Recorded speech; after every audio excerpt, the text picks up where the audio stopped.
by being here today, you've already actually done some of these first initial steps.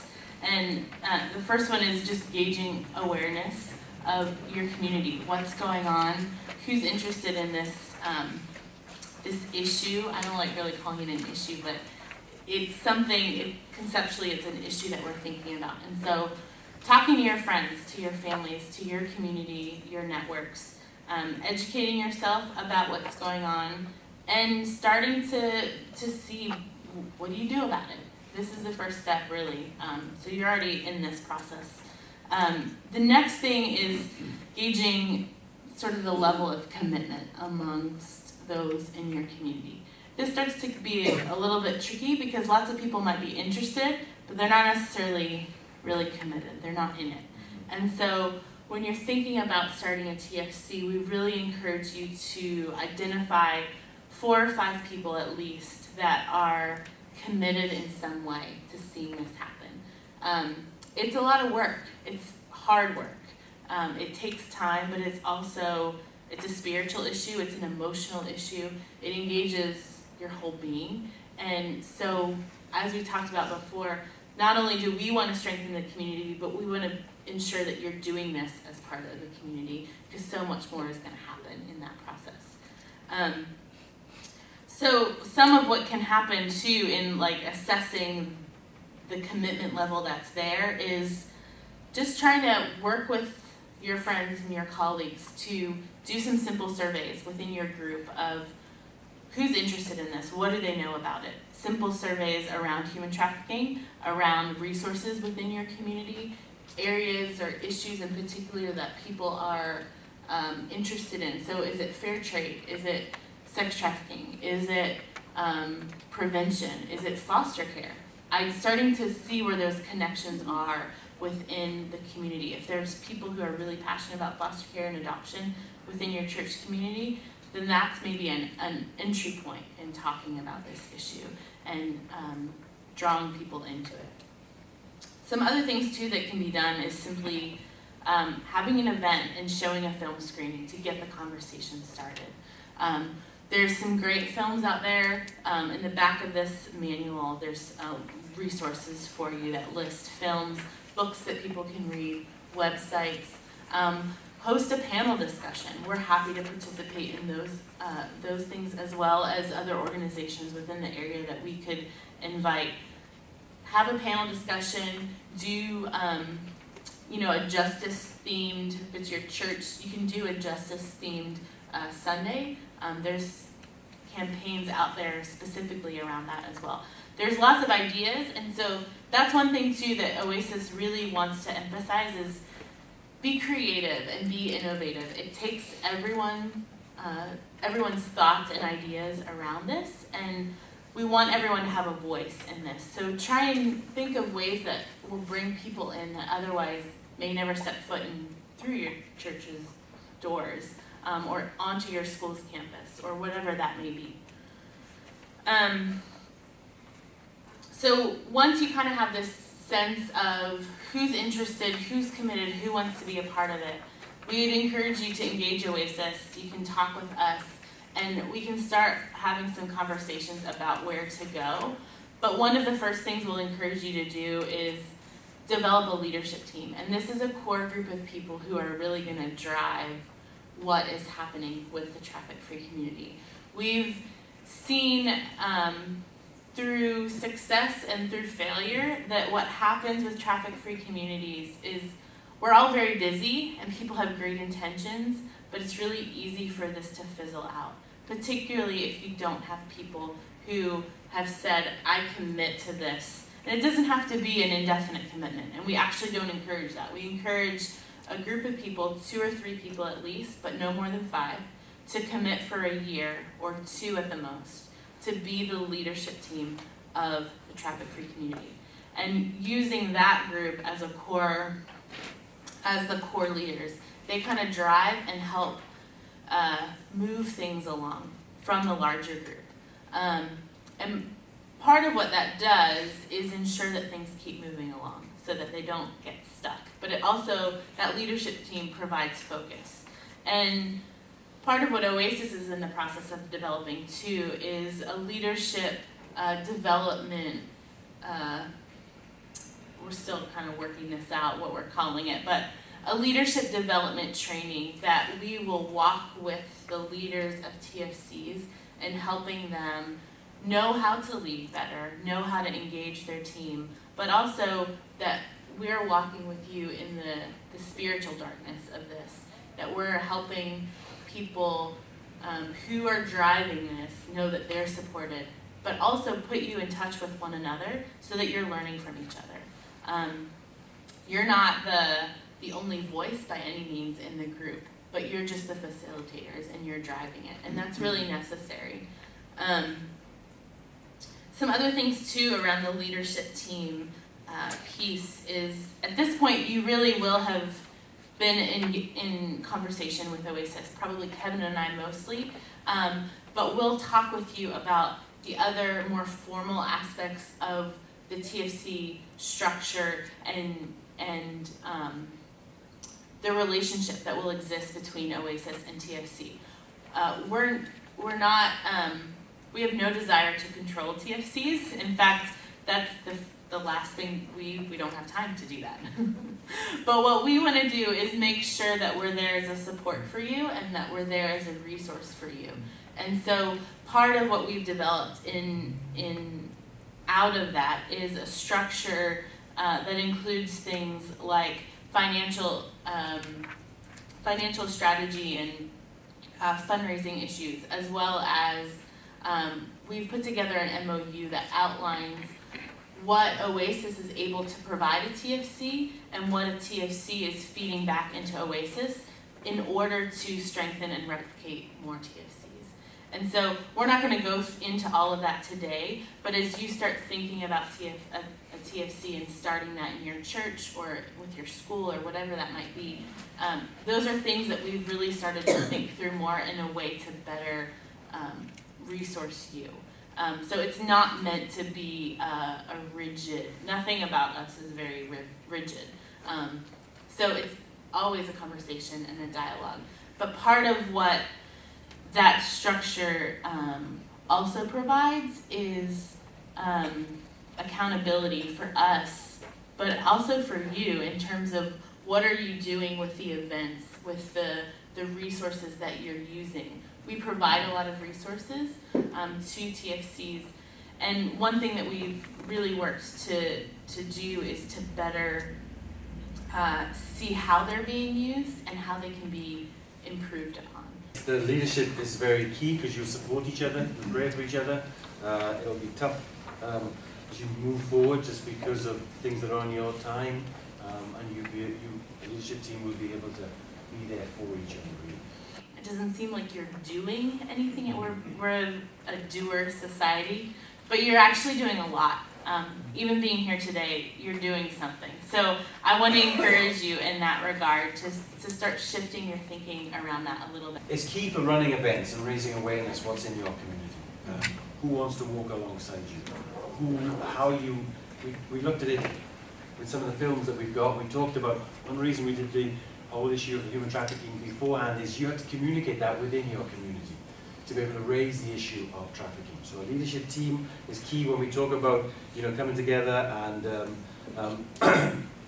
running these workshops, running human trafficking awareness.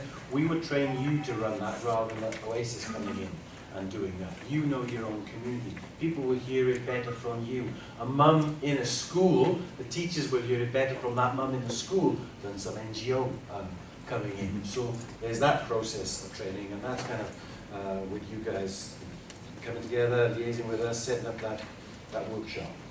Yeah, so once a leadership team is in place, we really would love to start having a conversation with you about what you want to see happen and how to get started.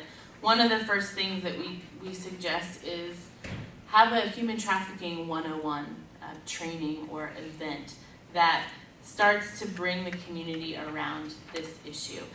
There's lots of different options for doing that. Some of them are film screenings, like we mentioned before. Some other things too, chocolate, fair trade chocolate. We've had several groups try and engage and bring awareness to their churches or their communities by doing a fondue party with fair trade chocolate, and then doing a film screening that can bring these issues together, and then have a conversation about it. Do a panel discussion or question and answer session. We say in here, liaise with Oasis USA. We don't want to be the ones, we don't want to be the face for your group, but we're happy to help and assist in that. And some of that requires just preparation, us talking with you to get you in a place where you feel equipped to lead that. We just come along as a support. And that's going to look different for every group. We're actually, with the Pasadena TFC, they're in the process of leading a 4-week training, I don't want to call it a session, but a series at Lake Avenue on human trafficking as a way to engage that particular church that's very active in their community, doing a lot of different things, but trafficking isn't something that's specifically on their radar. So the Pasadena, and they're very involved in foster care, so you start to see these overlaps. So Pasadena TFC is engaging that particular church, and we're supporting them in that, but they're doing it. So that's where we talk about liaising with us. It's going to look different for every group. Some other logistical things, though, too, that are really important is start advertising that you exist. Start advertising where you're meeting, when you're meeting, and do that on a regular basis. So we suggest that the TFC group as a whole meet at least once a month, and pick something like the third Thursday of every month at 7 p.m. or whatever works for your group, whether it's a Sunday afternoon or a Saturday morning. Pick something and stick with it for a while so that people know that it's happening and it's a reliable time. And that can change as your group changes, but stick with something for a while. And the other piece of that too is advertising it in parts of your community that are maybe a little bit more disconnected. So use coffee shops, use community bulletin boards. The library is a public space that almost always there's a room that you can rent. If it's open to the community, meet in your library. Don't necessarily meet on your campus, whether it's a church or school. Be out in the public, be out within your community. I think it's much more welcoming to people to come and be a part of a group like that. One of the key things is for a group to network within its community. So it's not just in the church, it's outside, because you're looking, as we talked right at the start, you're having people from different faiths, maybe different perspectives that are coming together to work on this. So that's the key, networking with your community, because then you'll be able to get those resources. And we know traffic-free communities, that one of their gatherings, a quarter, where they all get together, is an event. So they move to that event, so that they're very creative. It doesn't mean you've got to have this meeting and you've got to have that meeting. You're creative in how you come together, because the desire is to impact your local community rather than slap another meeting on people who are already very busy with times. Yeah, the other thing too, I'd just say with that is thinking about the size of your group and keeping that manageable. We've also found that groups, once they get bigger than 20 people, really, I think it says in here 20, 25, but really more than 20 people, it becomes unmanageable. And so if you start with a group that's bigger than that, maybe consider, and we'll talk more about this later, but maybe consider having 2 groups that are focusing on 2 different key issues. And you'll still work together. The leadership teams of those 2 groups will be talking, and it will require more coordination. But anything more than 20, it starts to, their voices aren't heard as much, and so you'll lose steam, and people will start walking away. So if there's more than 20 people, that's great. Just create 2 different groups that are looking at two different issues. And the other thing too is, while Kevin talked about the meetings, we don't want them to just be meetings. Like, the idea is to impact your community. But as with any group, there are logistical, administrative things that happen, and that will take place as part of the leadership team. So the leadership team would meet probably, you can figure out what works best for you. If you all work together over email well, then maybe you don't need to meet that often. But we would encourage the leadership team to meet one additional time per month. And that helps just keep things on pace and set the agenda for the group as they're meeting. We talk about hosting a discovery. That means enabling the local people to do research within their community. That research can come out, it could go to the police, it could be just for you, it could be for businesses, but you find out what makes your community. If you go onto our website, I put it up yesterday, there is a document from the Downtown Traffic-Free Community Group, and they've actually got businesses, there's the one for Pasadena as well, they've got businesses, addresses and numbers for the police, for the hospitals that are there. They found out what their community is, and that helps them then focus in. And as they've done the discovery, like the Pasadena before, focusing on young people in foster care and group home care. The discovery is enabling you to find out and who are vulnerable within your community. And that's one we'll talk about a little bit later on, but also you need to do specifically for your community. So from that, you compile a research paper. It helps you move forward.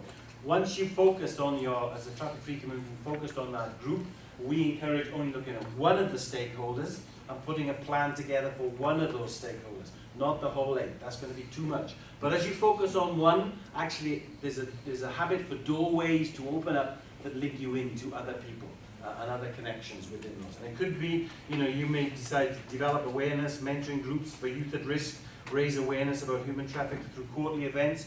You just want to focus on raising awareness. Maybe you want to provide freedom bags for law enforcement officers. How many people in this room? Maybe 30 plus? If I was to ask you, what's your real hard in fighting trafficking?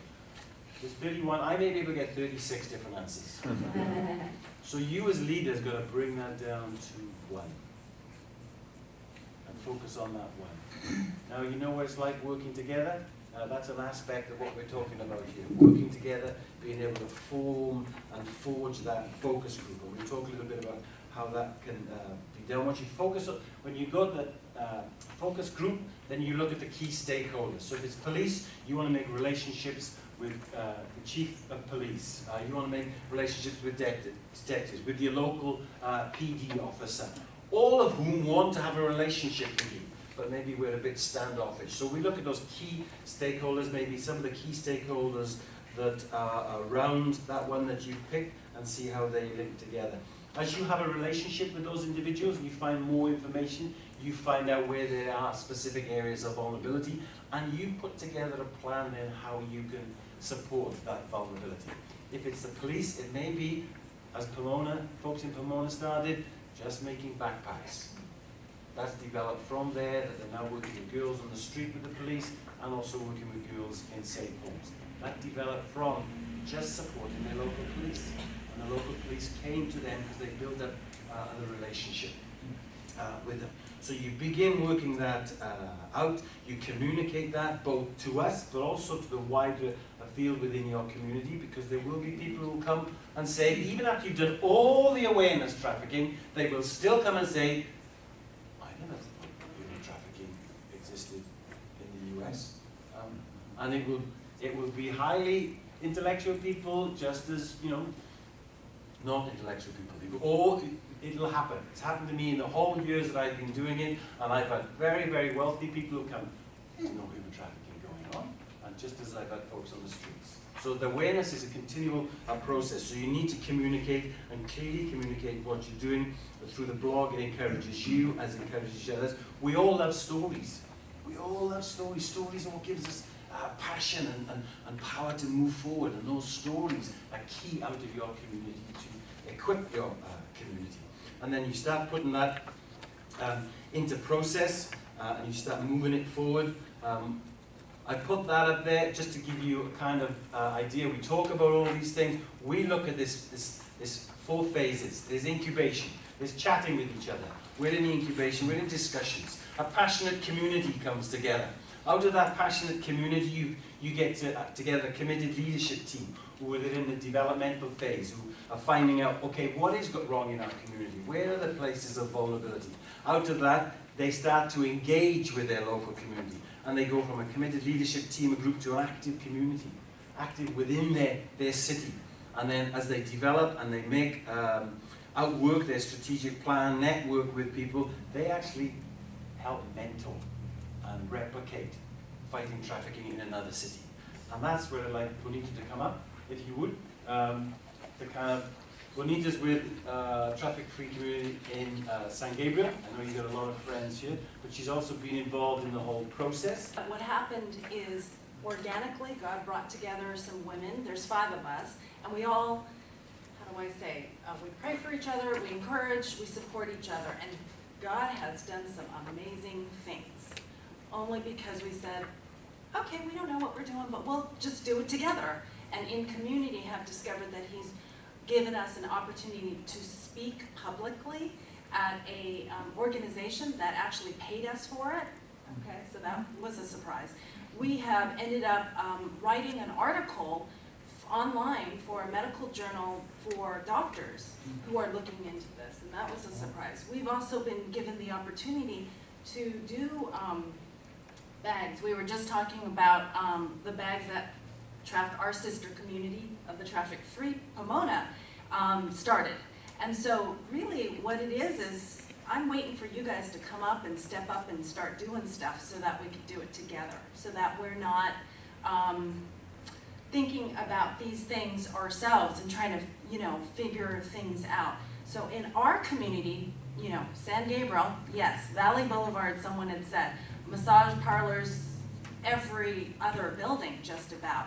And so we were very, I don't live there, I live actually 5 minutes from here, but I drove by there and I saw a big sign, and so I wanted to go into that church and figure out, okay, how is that happening here, okay? So in community and discovering through Oasis, it was happening. We know it's happening in not all the massage parlors, but as we discovered through the process that Kevin took us through and Melissa took us through, we discovered that it was also not maybe, you all come here wanting to fight it. You want to go over there and save a child or save a woman or, save people and come out. And then we wanted to do the same thing too.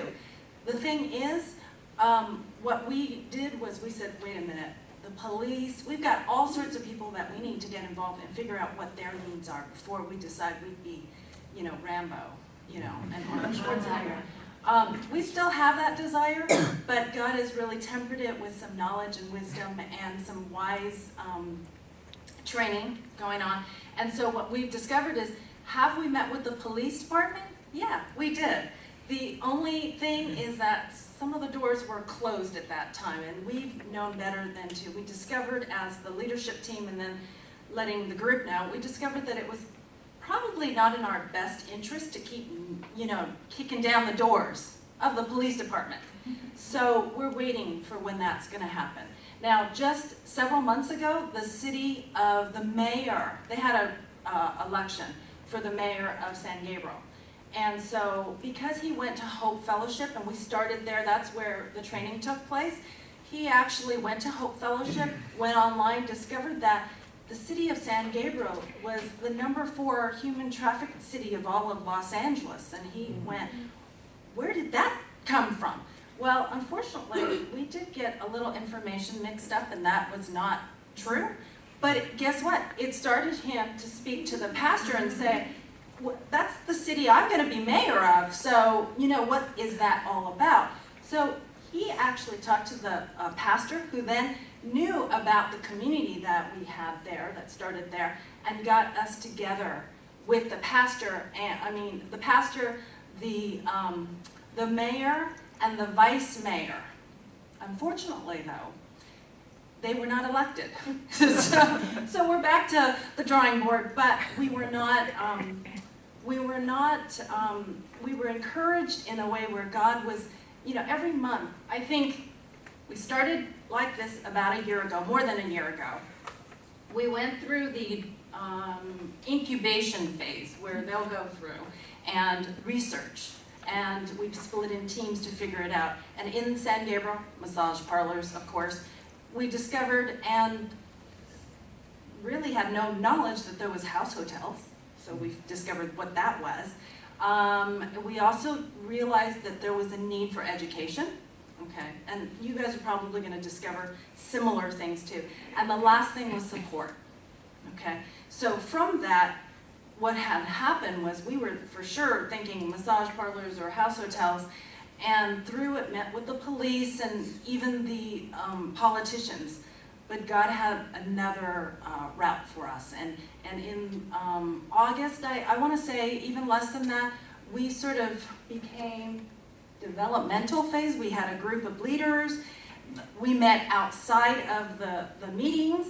And what we did was we were 5 women hanging out, deciding, okay, what do we need to concentrate on and how can we engage them? We're still talking. In fact, last week I met with the ladies on Wednesday night for dinner, and we're trying to communicate how do we engage the group so that we don't feel like we're the ones leading, so to speak, because we're not quite certain if we're leading or following, who's doing that. We want them to feel like they're part of something. And so that's where we're at. And next Saturday, in fact, we meet. And our plan actually is that we don't want it to be about meetings every month. We want it to be about action and to bring opportunities for them to engage, for them to be part of a movie night, or just, awareness. And that's it. The last thing I want to say, besides all the other items that we have Open Table, which is a support idea that we've sort of, one of the leadership connected with CAST as well as Oasis. She's on the board of directors there. She really came up with an idea about a support system, and it's an idea where we're going to try to take that with organizations besides the church, and really not just provide mentorship, but really take the place of once CAST is done or an organization, Safe House is sort of like they've only been allowed there for a certain amount of time. They come out. We want to be able to take a victim and bring them into community, whether or not that community is this church, SMCC, or Salvation Army, or something else, and then follow through with housing and job and psychological help in any way that they need, and just really bring them back into wholeness. I mean, we all need it.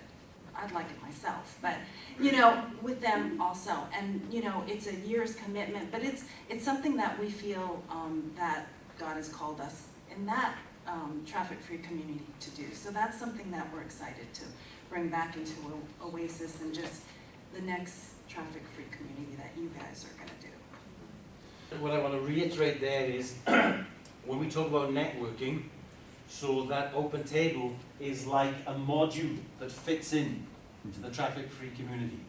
So we also work with I Empathize, who work in schools, and they're focused on the issue of raising awareness in schools.